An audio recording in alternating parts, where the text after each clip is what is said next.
தண்ணி செம்ம ஸ்பீடில் போயிட்டுருக்கு. தண்ணி பார்க்குறீங்களா பாருங்க, செம்ம ஸ்பீடில் போயிட்டுருக்கு. கபிலகுன்றத்தை காட்டுறேன் பாருங்கள். கபிலகுன்றம் எவ்வளோ தண்ணீர் போகுது பார்த்தீங்களா?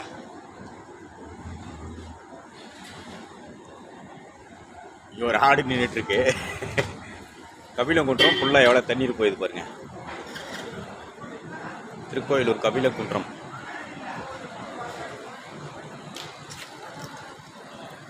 வந்து இது கோவில், சிவன் கோவில் பாருங்க. கபிலகுன்றம் அங்கே தெரியுது. தண்ணீர் எவ்வளோ தண்ணீர் போகுது பாருங்க. எல்லாம் மக்கள் வேடிக்கை பார்த்துட்டு இருக்காங்க.